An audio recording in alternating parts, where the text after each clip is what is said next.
Sharice Nicole with CNikki. And you're watching CNikki.com. Browning, and you're watching CNikki.com. And you're watching CNikki.com. And you're watching CNikki.com. Right. Listen, you're watching CNikki.com. And you are watching CNikki.com. See ya. Y'all see CNikki. Howdy, folks. Right now, you're looking at Wood Harris. And my cousin here, Antoine Harris. Yes, sir. We will be coming out January 4th with a special program as it relates to, it's going to be on VH1 on January 4th at 9 p.m. All right. I'm Sharice Nicole, and I am so happy to be here. Is that how does Prince Hakeem say that in Coming to America? I am so happy to be here. That's really good. Right? That's really right? good. I've been working on that. That's my thespian right there. You know, so I you guys know, you already know about how I feel about Wood Harris, and VH1 is my family, and we are so excited about The Breaks coming in January on January 4th, starring my boy and my new boy, the Harris brothers, Antoine and Wood. Crazy. The Harris brothers. It's a family business. What can I say? Yeah, coming out with the new album, the Harris brothers. Back on the streets. You out here. Yeah, so please it's gonna be one of those, just so you know, okay? Just so you're prepared.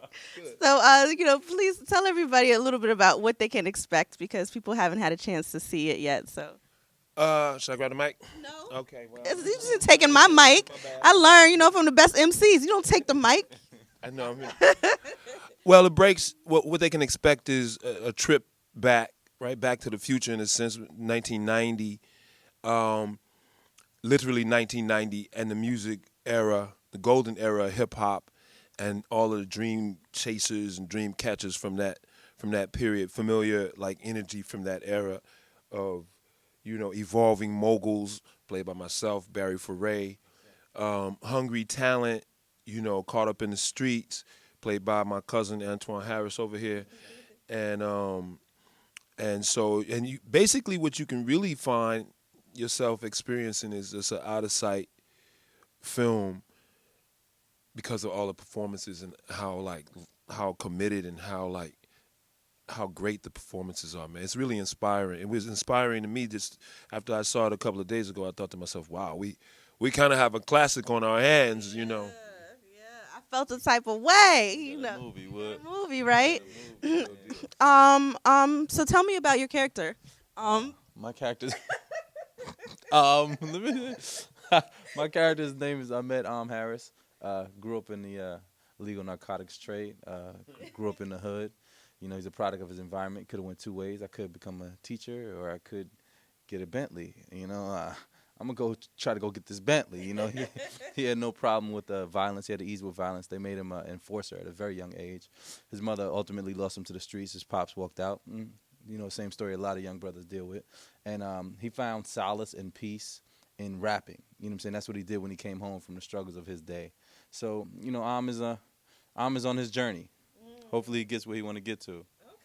Okay. Okay. Now, so you guys know there's a little bit of a cliffhanger. Well, a lot of bit of a cliffhanger at the end of the movie. So, hopefully this will be a series and we get to see more character development. Absolutely, yeah. That's the goal. I mean, it's set up to be that, and I think that today's television is ready for it. I mean, you have other shows that certainly wouldn't be as well made, and the acting certainly won't be as good as it is in The Breaks. But there are other shows that you know about that deal with music and have music in them and music families and stuff like that.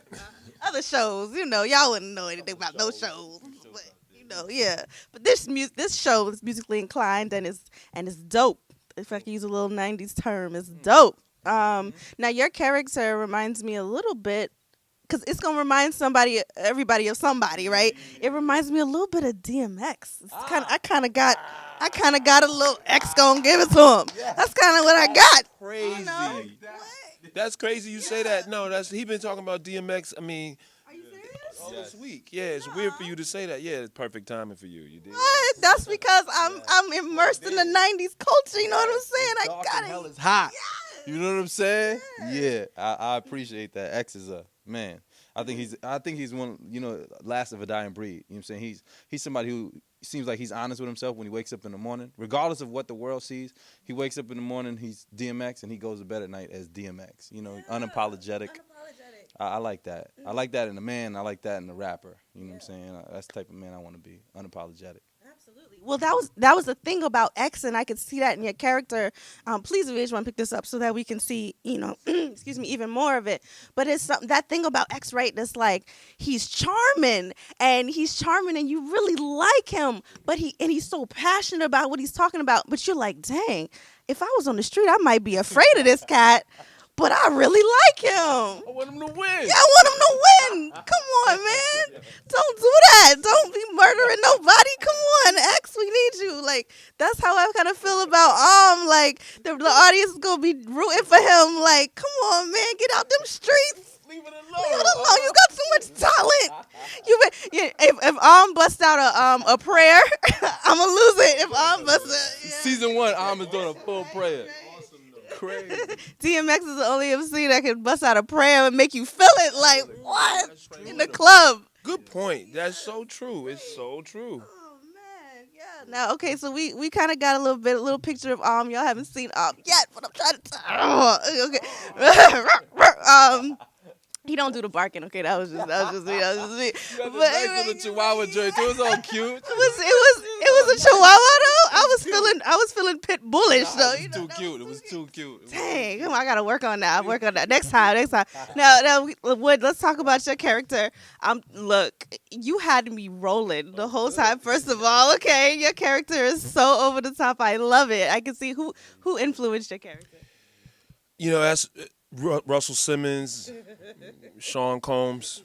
Sprinkle a little Damon in there, and you cool. Oh, Lord. Little Dame Dash. Yeah, that's a good mixture right there. It is a unique little mixture, and all those guys in the 90s, 1990, they were hungry. Yeah. They're different now. So you pick up on that. And they're still hungry, but for different things, you know. Right. But back then, they were hungry for the music industry in a certain way. Yeah. And I just remember that. I mean, I remember the vibration of that energy where, you wanted to have some kind of new, a new thing you put in a bottle you could sell, and you wanted everybody to get it, and something original too. You wanted something original that you called yours. If that's a Def Jam artist, that's a Bad Boy artist. You know what I'm saying? That's they're with this clique, they're with that clique. It's not even like that anymore, really. No. I don't know. I guess social media may have wiped that aspect out, but yeah. So I'm drawing off of those moguls that we know about today who were evolving at that time, actually. No, speaking of you being inspired by Diddy, now he was inspired by you. Yeah, I know. With the Paid in Full, and he named his album after your movie. That's really dope. I'm on it. I'm on the album. Are you serious? I haven't got it yet. Yeah. You on the album? Yeah. I have an office that's in Hollywood next to his studio. What? So for a few months I knew about it, and they were trying to get me in the studio on the microphone to kind of do things related to the character. Yeah. And I ended up doing a song, I think, with Jada, Jada.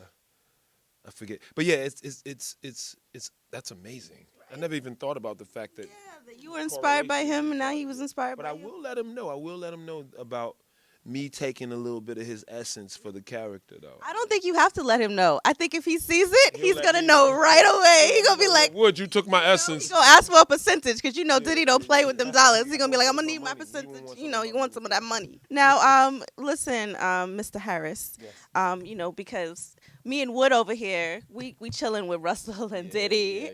You know what I'm saying? We chilling with the big stars. You know what I'm saying? But you gonna get there. You know what I'm saying? You can get there with us. Baby steps. Your baby steps. You gonna get there with us. Me and Driss. You know what I'm saying? You and Driss. Me and Driss. First name, nickname. That's what I call him. You know what I'm saying? Me and Driss. People are gonna get to know you, right? Were you writing writing the rhymes in the? Oh, okay, you weren't writing the rhymes, so we're not gonna see an album come out of nothing like that. I don't. Never know. Okay. Nah, I'm just playing. I'm just playing. Tune in, January. You're an actor. You were playing a part. That's what we need to get Man, established. absolutely. Okay. Absolutely. Fonte Coleman wrote those rhymes. Fonte Coleman from Little Brother at Foreign Exchange.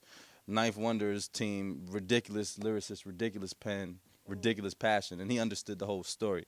Oh, look, wait a minute, Meek. Okay, wait a minute, Meek. We know we got a ghostwriter over here. Wait. Don't start nothing. Don't start nothing. We was in the studio together, though. We was there together, though. I mean, come on. Come on. We was there. He was coming through the 6. We know. Yeah, all right. You gonna know not to mess with me after this answer. Hey, I'm good. I love you. You my type of energy. We good.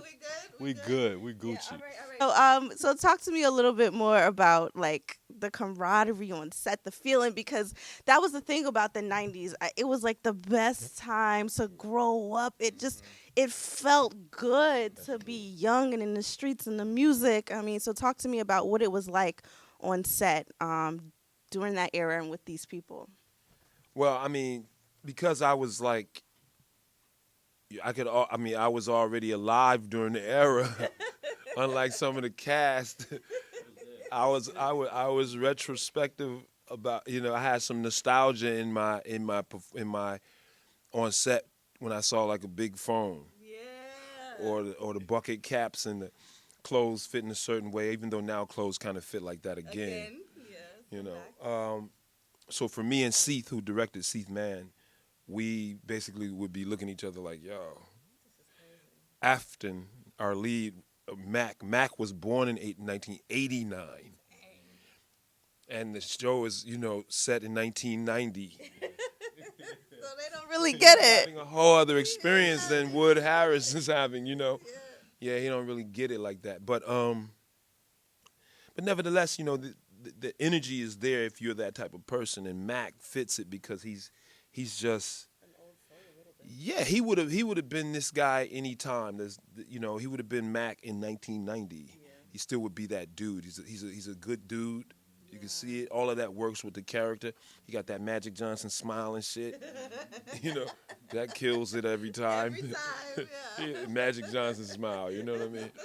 Anyway, we love each other too. The thing about it is, when you get to meet each other a little bit and you realize, wow, I'm connected to this person, different than just, there's no ego attached to it. It's an artistic sort of thing we're going through and collaborating. And then you kind of love the people involved, You do. You really love them. You feel like we got to do this together. And if that love energy is there, it'll be special. And that's what we really have. It's why. I'm Sharice Nicole. Thank you so much for watching. Please be sure to tune in to The Breaks, the movie, and then the series. We're going to get the series. And you guys always know, if you want to know what's good in Hollywood, You got to tune in to Nikki. yeah.